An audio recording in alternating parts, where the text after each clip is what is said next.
책이 한 권 있어요. 아우라 야스유키라고 하는 일본 작가가 쓴 책인데요.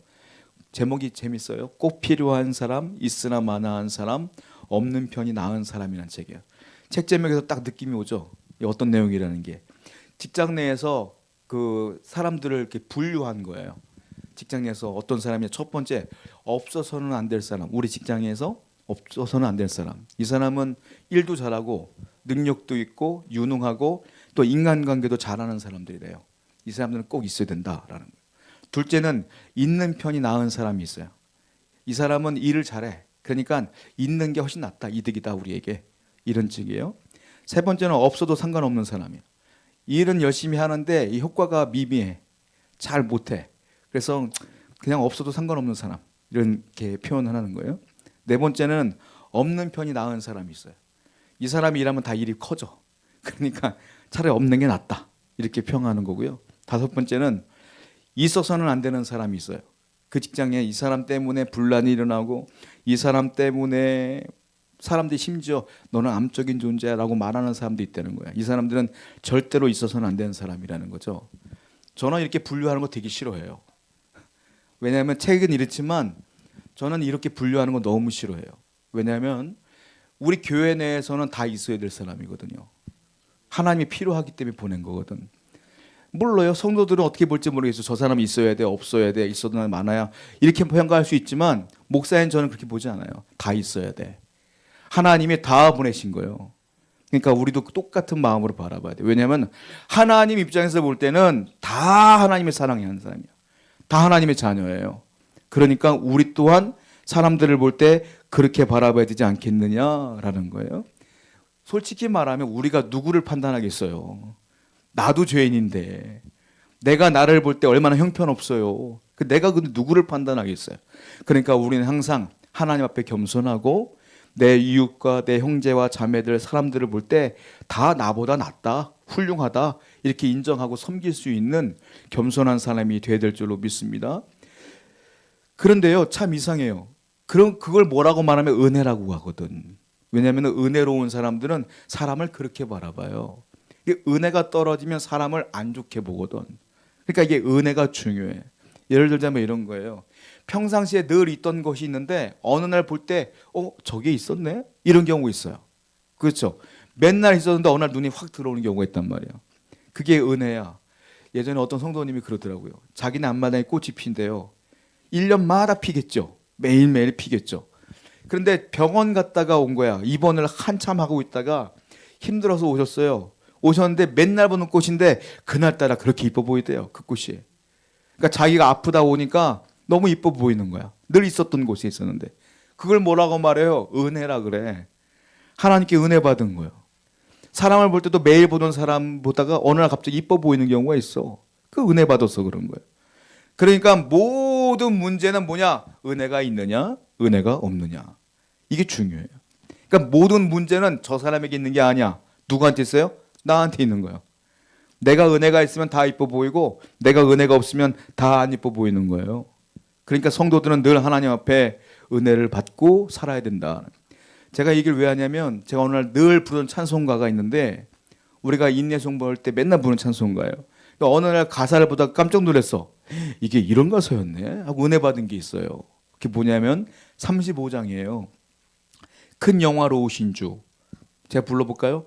큰 영화로우신 주 이곳에 오소서. 그쵸? 맨날 불렀잖아요. 3절이 은혜가 되는 거야. 3절이 뭐냐면 이거예요. 또 우리 자손들 다 주를 기리고 저 성전 돌같이 기나게 하소서. 저 보이죠 앞에? 여기서 은혜가 됐어요. 갑자기 늘 부르던 찬송인데 어느 날 갑자기 은혜가 된 거야. 뭐가 은혜가 됐냐면 첫 번째, 또 우리 자손들 다 주를 기리고 이게 은혜가 되더라고요. 야, 나를 비롯해서 우리 자손들이 평생을 주를 기리고 살 수 있으면 야, 이것만큼 은혜가 없겠다라는 생각이 확 들어오더라고요. 주를 기린다는 게 뭘까? 제가 사전을 찾아봤죠. 기린다는 게 뭘까? 기나게 하소서. 기는 게 뭐냐면 꼭 필요하다 이런 뜻이에요. 아까 제가 서두에 말씀드린 것처럼 꼭 필요한 사람이 되는 것. 다 주를 기리고 기나게 하소서. 꼭 필요한 사람이 되게 하소서 이거예요. 여러분 우리가 기도할 때에 두 가지를 기도해야 돼. 뭐냐면 하나님 내 자녀들이 뭐 공부 잘하게 해주세요. 직장 잘 가게 해주세요. 성공하게 해주세요. 이게 아니라 내 자녀들이 평생을 주를 기리며 살게 해 주옵소서. 이게 진짜 기도 제목인 줄로 믿습니다. 그리고 또 하나 뭐라 그랬어요?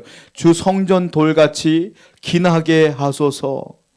주의 성전에 돌같이 기나게 하소서. 하나님 나라에 꼭 필요한 자가 되게 해 주옵소서.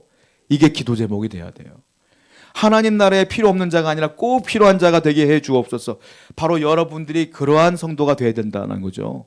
저도 그렇고 여러분도 그렇고 우리 교회가 그러한 성도가 돼야 된다라는 거예요. 자, 성전을 지을 때요.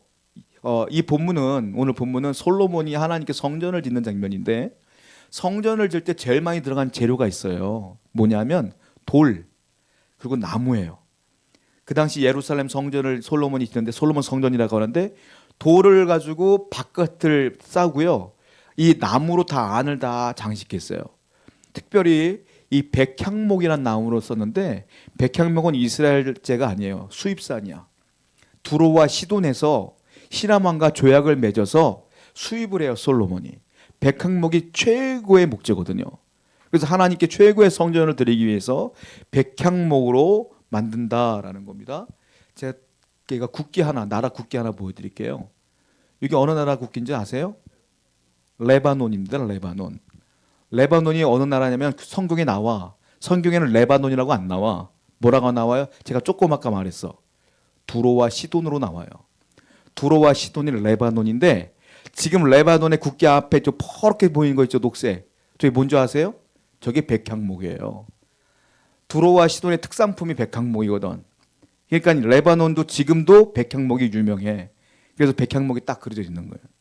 그러니까 솔로몬이 두로와 시돈의 거기하고 조약을 맺어요. 그래서 백향목을 수입을 해서 그걸 가지고 성전으로 만든다라는 겁니다. 그 돌이 많이 들어가더라라는 거예요. 그런데 성전 돌을 만드는데 돌 어떤 돌을 쓰느냐? 아니 백향목을 수입했으면 돌도 수입을 해와야 될 거 아니에요. 뭘로? 화강암, 대리석 이런 걸로 만들어야 될 거 아니에요. 그런데 희한하게요. 예루살렘 성전을 할 때 돌은 수입을 안 해요. 백향목만 수입을 해요. 돌은 뭘로 쓰냐면 이스라엘 땅에 있는 돌로만 쓰는 거예요.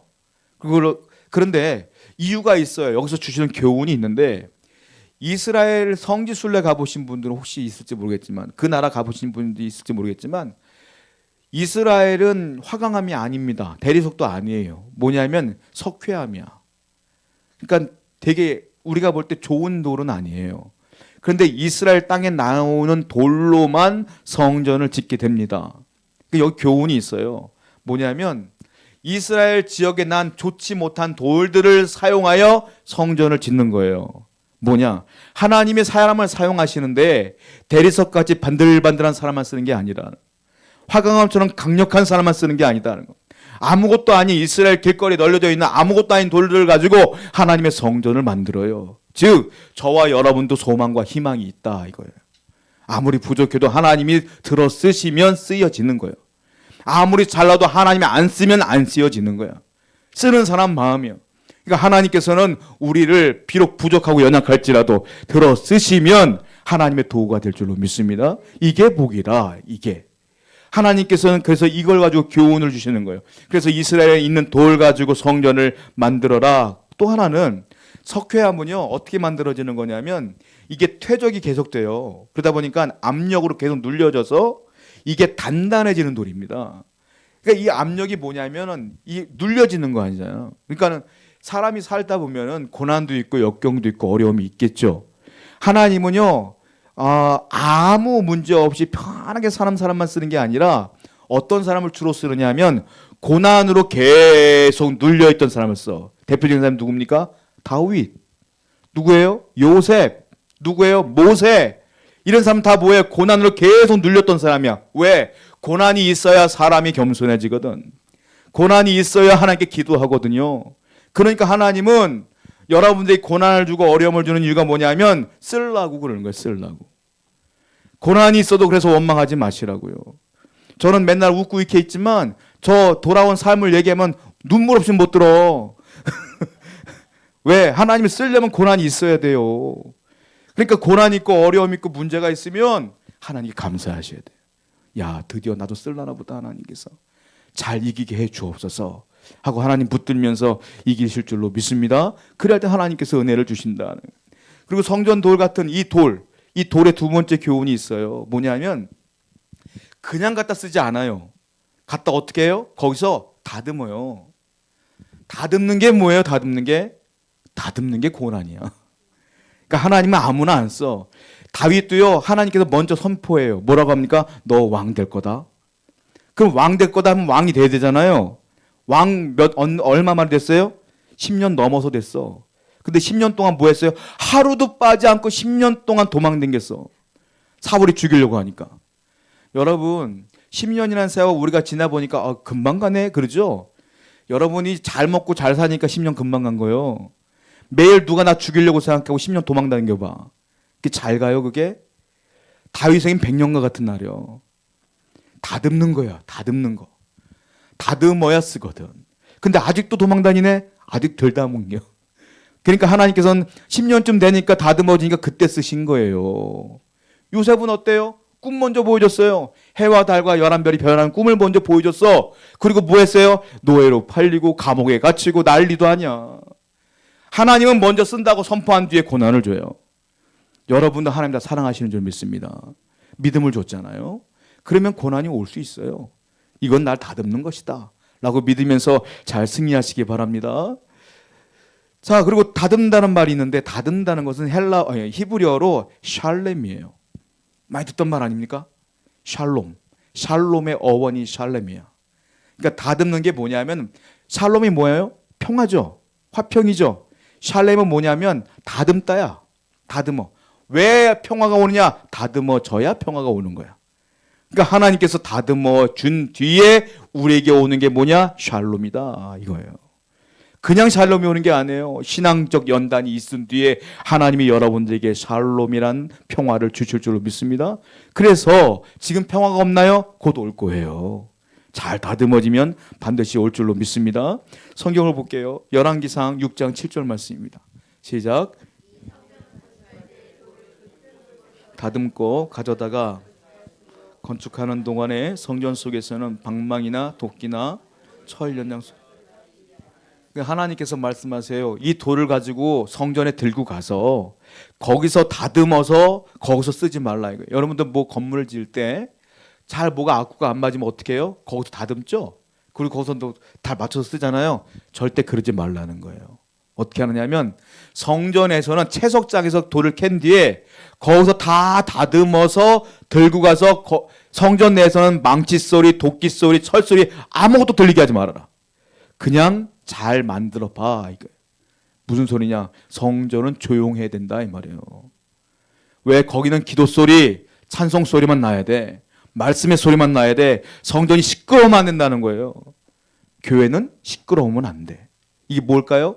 다투면 안 된다. 분열되면 안 된다. 이런 소리야. 그러니까 하나님의 은혜는 어디로 오느냐? 은혜로운 곳에 있겠죠. 교회가 기도 소리가 넘치는 곳에 하나님의 은혜가 있는 것이지 분열되고 싸우고 다투는 곳에는 없다라는 거예요. 그러므로 우리 성도들은 우리 교회에서 기도만 했으면 좋겠어. 찬송만 했으면 좋겠어. 말씀만 들었으면 좋겠어. 그리고 사랑한다는 얘기만 했으면 좋겠어. 그래야 하나님의 이 교회에 충만하게 역사할 줄로 믿습니다. 저는 이 성전을 우리가 성전을 하나님께 솔로몬에게 지으라고 했지만 성전의 모형이 먼저 있었어요. 모형이. 그 뭡니까? 출애굽할 때 성막이었죠. 성막을 그대로 해서 만든 게 성전이에요.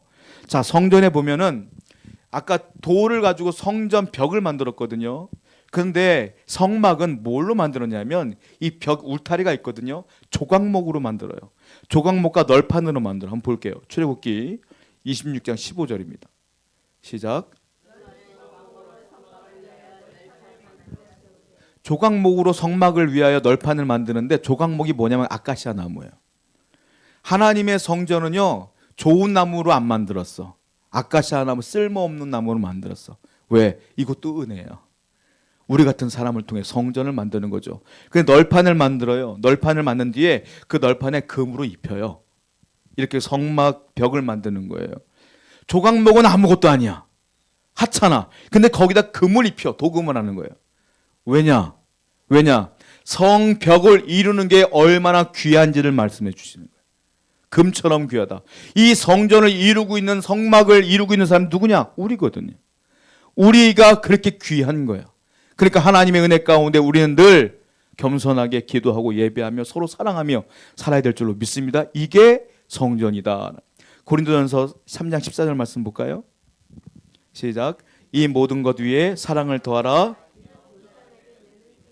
조각목에는 금으로 덮었죠. 근데 그 금을 신약 성경에는 뭐라고 말하냐? 뭐라고 그래서 지금? 사랑으로 덮어라. 사랑이 금이에요. 그러니까 교회는 은사 중에 최고의 은사는 뭐다? 사랑이다. 사랑이 있으면 돼. 그러니까 우리 교회는 항상 하나님의 은혜 가운데 넘쳐 흐르는 사랑으로 회복되기를 축원드립니다. 기도하겠습니다.